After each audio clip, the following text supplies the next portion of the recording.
our guest today, Jason Martin, who is going to come with me on this tour through the building and a view of some of the most wonderful art that we got on display. So Jason, if you can now unmute your iPhone. Mute. Here we go, hooray. It's always such a nervous-making moment. And I hope I get to see you in a sec. Here we go. Hi. Welcome, welcome. This is so great. And you're in Portugal in your studio, one of your two studios. Tell us where.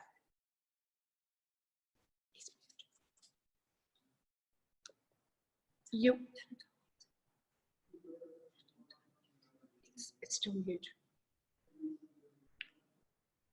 Jason, if you could kindly unmute. Jason, that work? Lovely. Now we can hear you. Good. Okay. Yeah. So where am I? I'm in Comporta. It's 100 kilometers south of Lisbon, and I'm in a nature reserve on an estuary by a rice field, which runs for about 7 kilometers.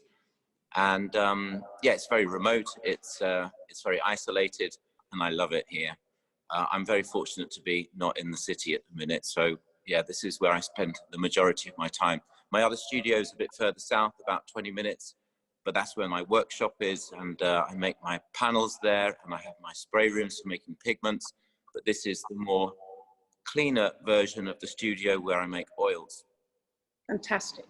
So what we're going to do is we're going to do a walk through the building together and then go and stand in front of your beautiful painting. So let me just do the twirl. In fact, Vasa is going to do the twirl. I'm very unreliable in handling this. It goes all wobbly. Okay, so here we are. We're in this beautiful hallway of Ely House, Gallery Jadès Ropak's London gallery, which stretches from Dover Street through to Berkeley Street. And the first works that you see here are the suite of prints by Donald Judd, which are absolutely splendid because there's really a sense of the progression in terms of the suite, and you get the sense of this whole body of work because you quite literally walk past it as you go down this incredible hallway. But I think that when we were talking before, I'm not sure if you, in terms of your history, you have any particular relationship to Judd, or, you know, he's an artist that you followed. For sure. I mean, for me, Judd is very important, as most of those late modernists were, the high modernists, who, particularly Judd, I suppose, because he brought painting and sculpture together so clinically.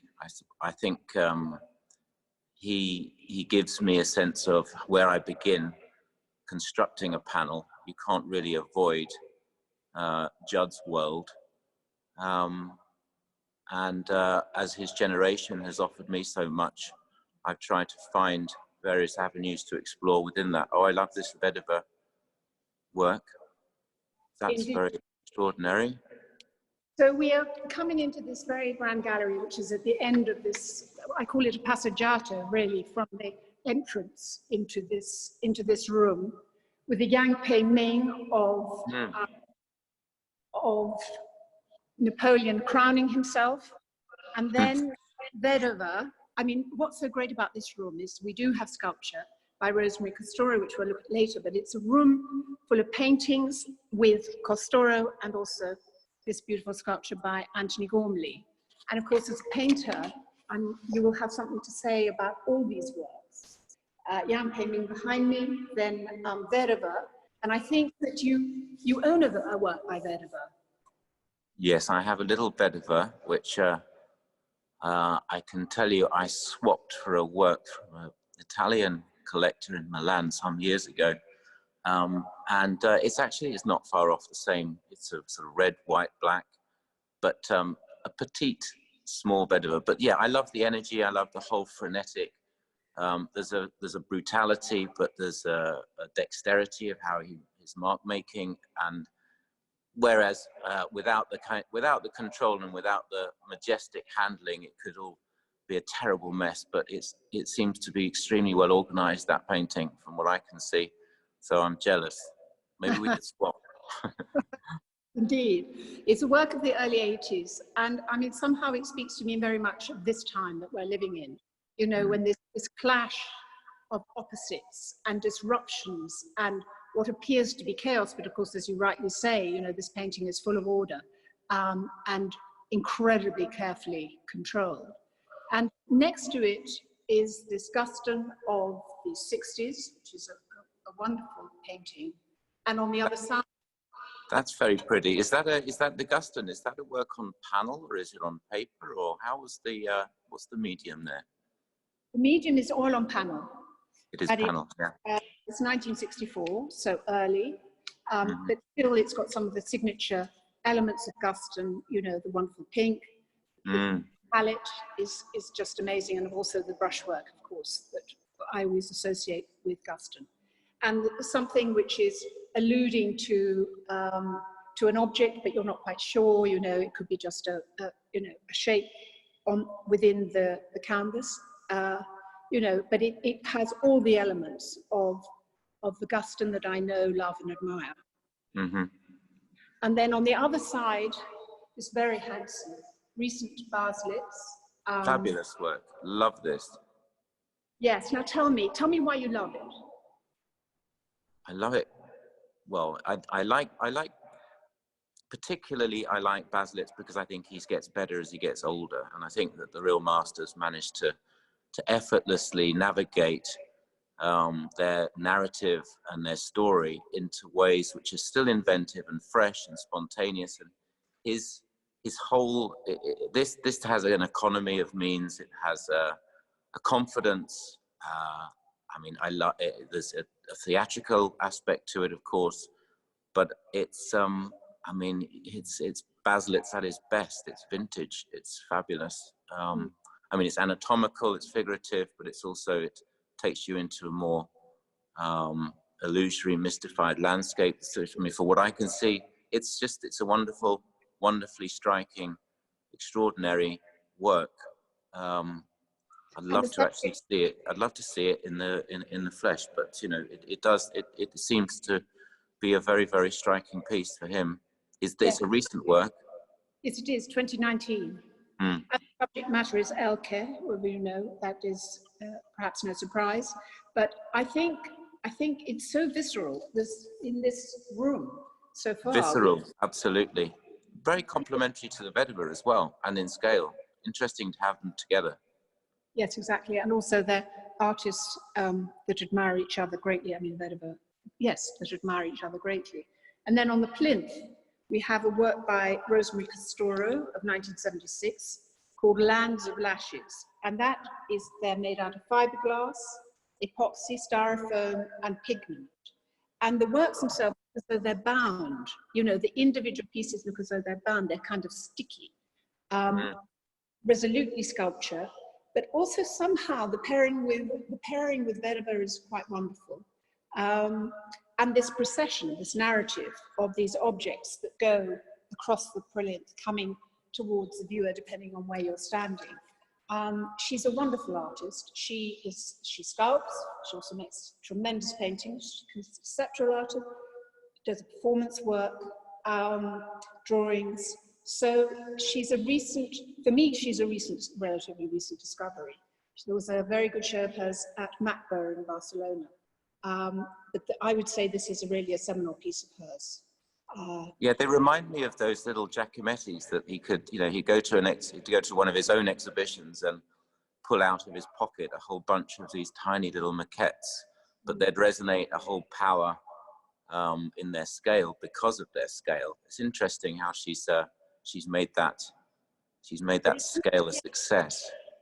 And it's interesting you talk about maquettes because actually, when we did an exhibition which included her work, there was a whole table of her maquettes, which are absolutely gorgeous. And so maquettes, you get no sense of the scale with a finished object, but with her, you really do. Then if we turn around, we have this wonderful photograph, which is large scale. If you go and stand next to it, you can see the size by Sigma Polka of the mid-70s. This is a very high. Wow. Yeah, look at that. It's even, yeah. It's very important to get a sense of the scale, because you'd think that it was a mid-sized work, but seeing it as full portrait makes it even more extraordinary. Yes, I know. I mean, the figures aren't quite life-size, but you know, they almost could be. When you, although obviously the work's hung off the floor, nevertheless, I relate to them as though they're life-size, which in fact isn't the case. But it's so interesting to see an artist like Polka, who's so important. Actually, this body of work, which again I was unfamiliar with, to see it, it really, not only does it hold its own in this room, but it's another, you know, window on this incredibly important contribution he made to the art. Then we're standing here next to the sculpture by Anthony Gormley. Wow, that's quite an ethereal work for Anthony, isn't it? Yes, you can make up the body, but it's something that it's you know, you seek, if I can put it like that. Yeah, you kind of find the figuration, but that whole room seems to be speaking of figuration and how you're moving between the artists. That whole, you've thematized it very interestingly. How those how the figures seem to be emerging and disappearing is quite a, I should imagine being there with all of them, you've got a whole room of ghosts. Then the work by Anthony is, which is not in the Art Basel exhibition, installed in this room. A recent work. It's fantastic to have a recent work by him. And then on the other side, a large image. And again, I'm going to say all the works, I mean, the Guston is. Oh, wow. Yeah. Big, this is so extraordinary, this work. I mean, firstly, when you see an image, you think that it's not bigger than a sort of A1 size, but to see the scale of it and the whole, I mean, as an image, it's utterly compelling. The scale of the image and the way that he's rendered the surface is, I mean, he's like a contemporary Vermeer. He's giving a naturalism in a way which you can't compare. But it's almost as if you can lose the top part and you're into a whole different set of associations in figuration. It's a very, very compelling, mystifying image. Well, I'm so glad you think so. I couldn't agree with you more, because on the one hand, you know, a kind of jellyfish that's not so, which I think is, you know, I hope I'm right, that's what it is. I'm a little bit. It's a mushroom cloud.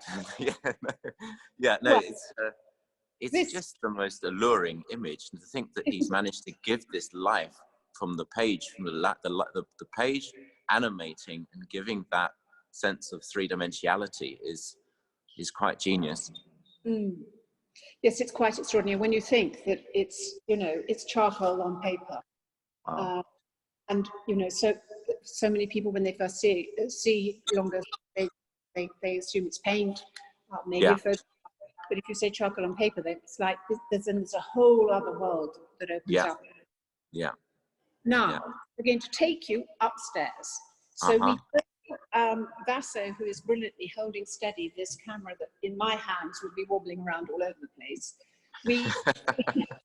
We enter a zone which is a kind of dead zone for reception. So we won't talk there. We'll get upstairs and then into what I'm calling your room, where we'll pick up again. But we're going to walk quite quickly.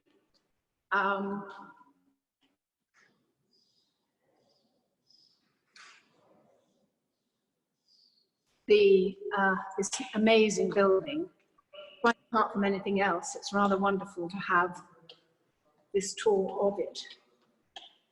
With these beautiful building. Now, Is that another? We just passed another Baselitz, yes, and there's a Not Vital. I know. Exactly. These are not part of the right.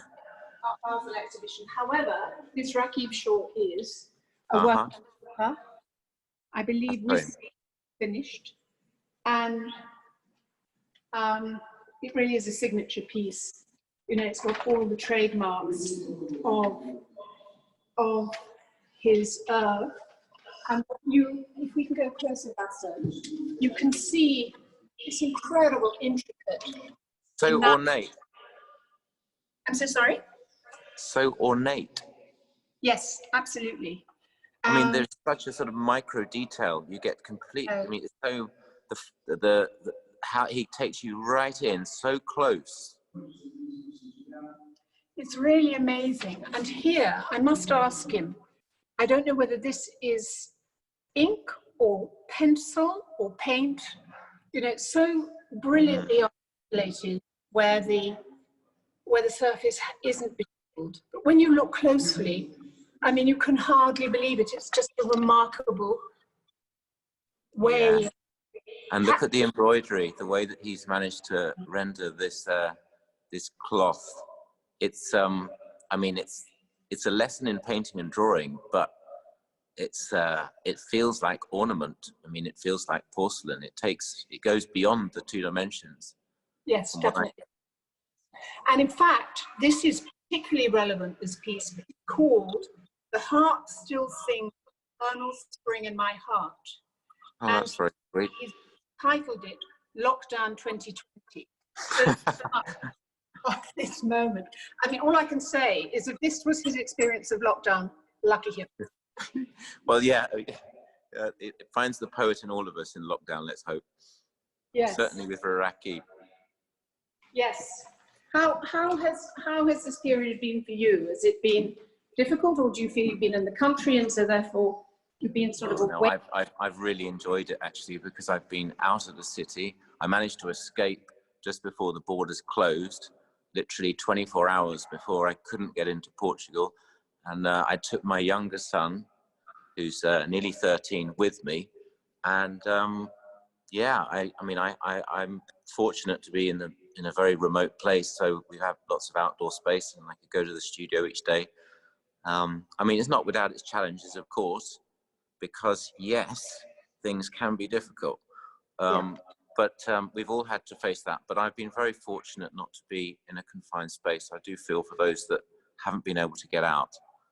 Yes. So I've actually had a really quite a productive time, and I've also approached doing what I'm doing in a way where I've thought, well, you know, I'm going to probably adapt a few little approaches which I wouldn't usually have done. So you know, you think differently, and you become more reticent at this time.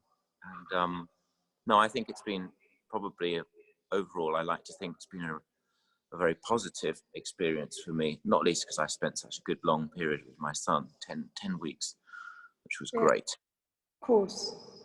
Now here we are in what we call the library gallery, which is on the first floor. We're looking at a Jason Martin. No, we're not. We're looking at Jack Pearson at the minute. Oh, sorry, I'm so sorry. That's all right. Jack and Jason. I'm going to put it all down to dyslexia, and I'm a founder member of that. Don't worry, I'm dyslexic and left-handed. Can you imagine? And I'm driving on the other side of the road here, so it does get confusing. But tell me about Jack's. How does he find? Exactly. Oh God! If you could see me, I'm sort of fanning myself with embarrassed.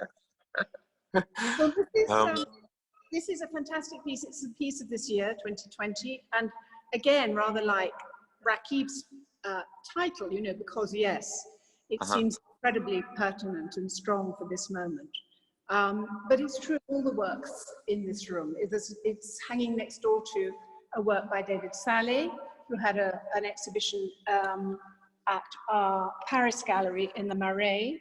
Yeah. And this is a new body of work.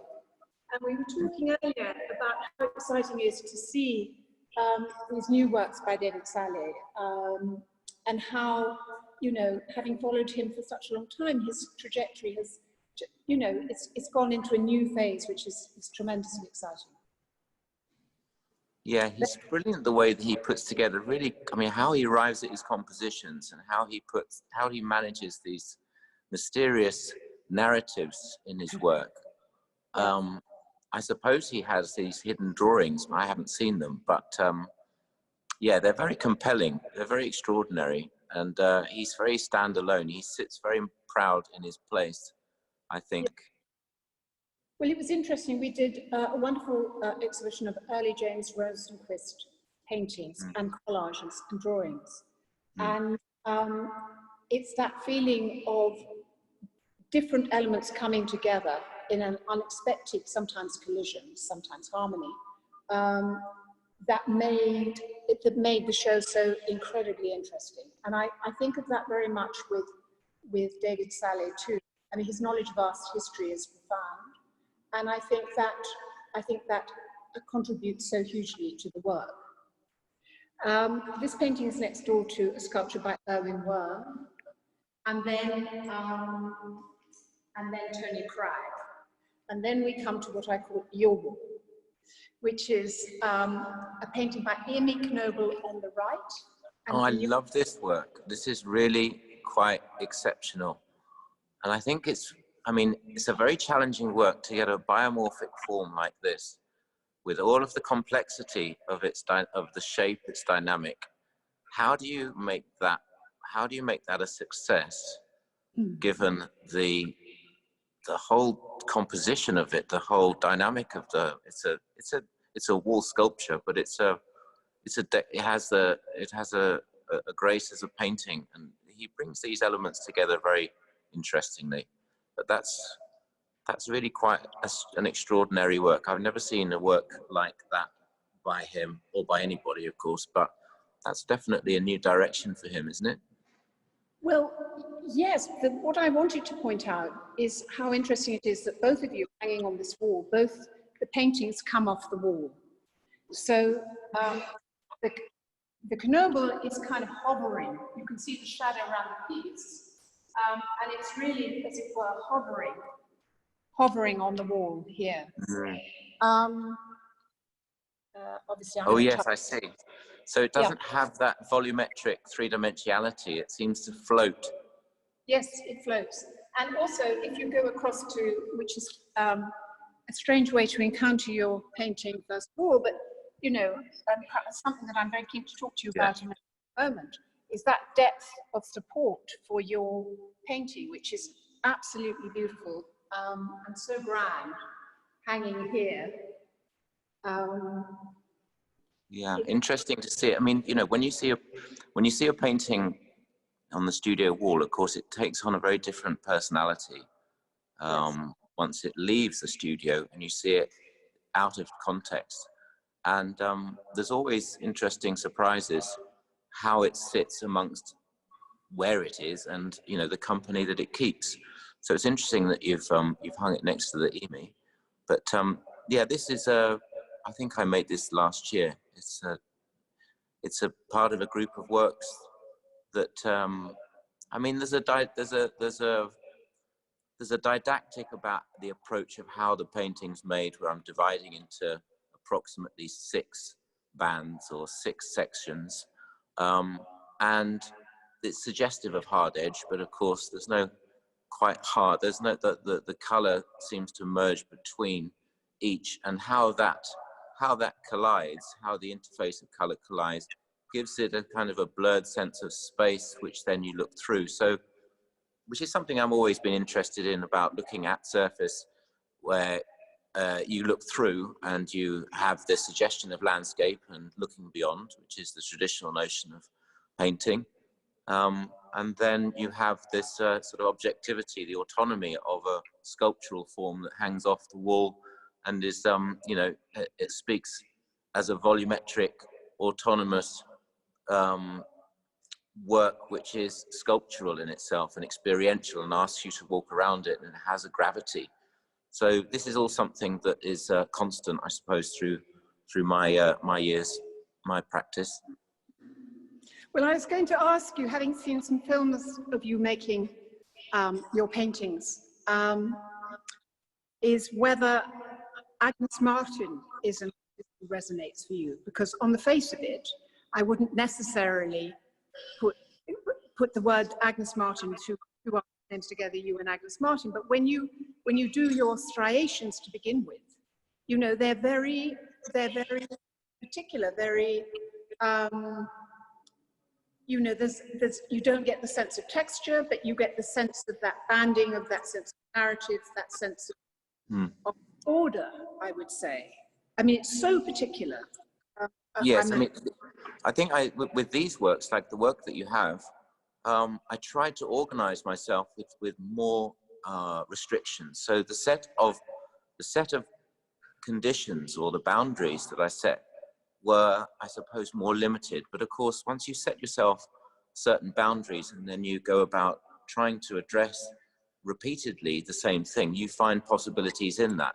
There's always managed for, you know, there's always a sense of exploration and chance, even in the most rigorous and academic approach or hard-edged approach. There's always things that happen that you couldn't quite have anticipated. But Agnes Martin is a great example of someone who's managed to, I mean, when you see the beauty and the harmony and there's a sense of infinity of looking at these works of hers, that you look, that they have such a balance with nature.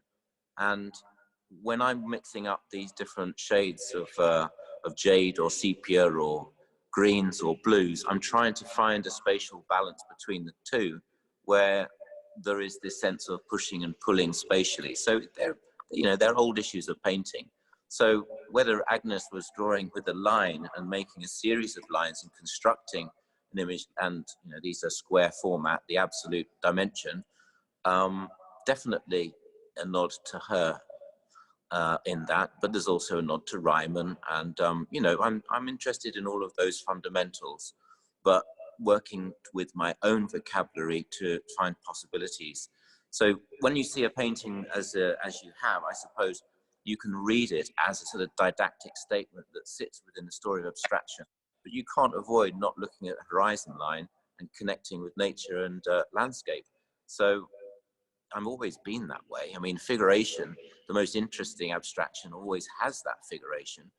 You know, another interesting example might be Robert Irwin with these amazing, beautiful neon pieces, and he'll give them a figurative title like an agave or something. And, you know, you think, well, there's a hyper reality to them, but in terms of their clinical materiality, we're looking at neon light, but it does have this semblance of nature. It takes you back to nature. So I'm always interested in what I can do, how I can mystify the material, how I can find something interesting with the material, but also approach a kind of an academic rigor so that there is this sense of procedural element that sits within a much more finite territory of, you know, a monogestural, not so much a monochrome, but a monogestural act. So the act has to merge with this act of painting, but also this suggestion of, well, where does it take you?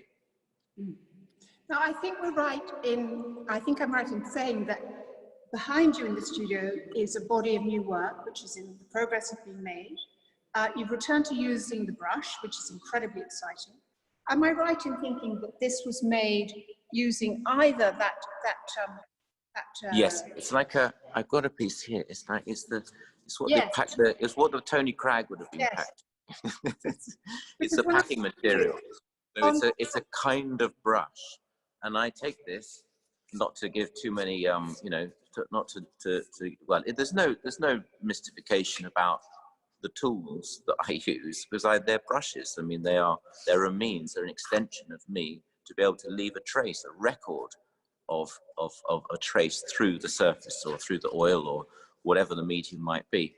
But yeah, I haven't picked up a brush for 7 years. So I during the lockdown period, I thought I would see what I could do with a brush, and I started making some polychromes.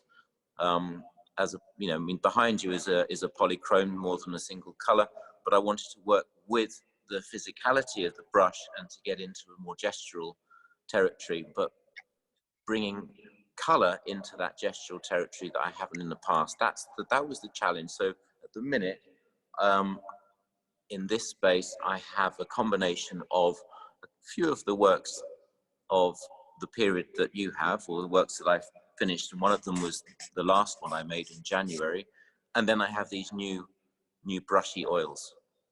So exciting, really exciting. And so I think we've been talking now for half an hour, which is really spectacular, and I'm so glad you agreed to do this, because it's been fascinating for me. Well, it's been a pleasure. It's been it's been great talking to you, Julia.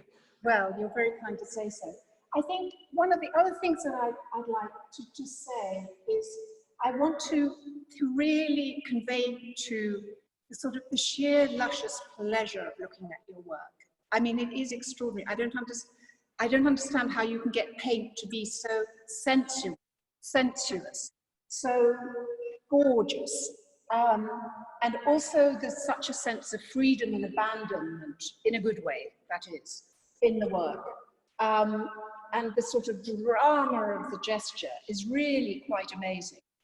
And I think you paint on the ground, is that right? You paint on blocks on the ground. No, well, these oils, shall I just show you the Yes, sister please, painting? please. I'm just going to flip the screen and I can show you. Is that right? Oh, yes, hang on. good. If So you is it that way? So yes. this work here, now this is 2m10, 2m20. And again, it's had the same kind of approach, the same procedural element. It was divided into 6 parts or 8 parts, and then I broke into that. So once you actually gravitate into the areas of the painting, they're all little landscapes in themselves.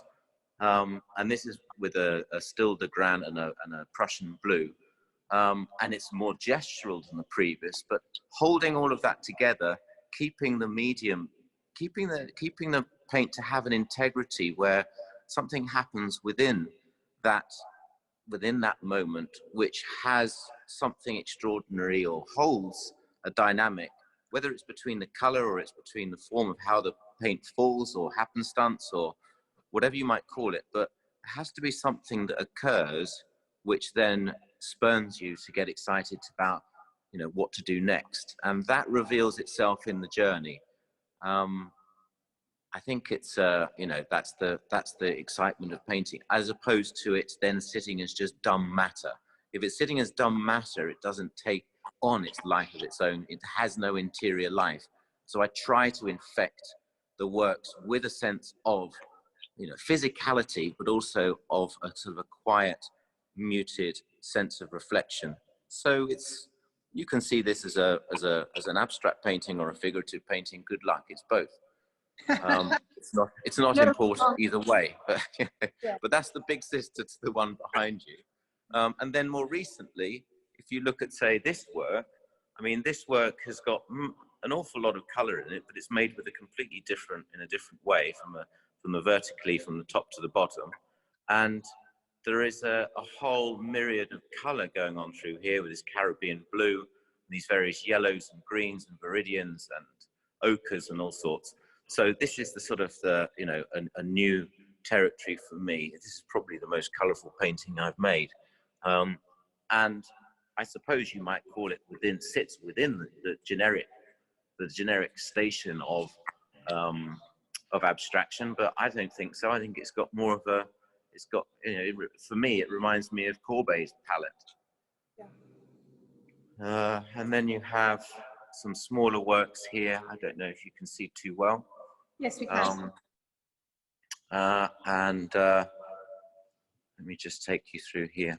This is one that I've made a deeper sort of emerald, which I haven't approached in the past. And some sort of deep turquoise aqua paintings. Somebody came past the other day and said, "Oh, it's like you're inside the wave." I thought, yeah, that's good. I like the idea of being in the wave as opposed to on top of it. But yeah, so you're getting a sense of nuanced color. You're getting a sense of this sort of repetitive a repetitive action from top to bottom, but it takes you into a space. and then maybe a smaller work. And yeah, so. But what a privilege. Thank you so much. I mean, I must say, to have you, to walk through the building with you, to walk through the exhibition, to look at the art, to look at your work, and then to have a tour of your studio is an incredible privilege. Dear Jason, thank you so very much.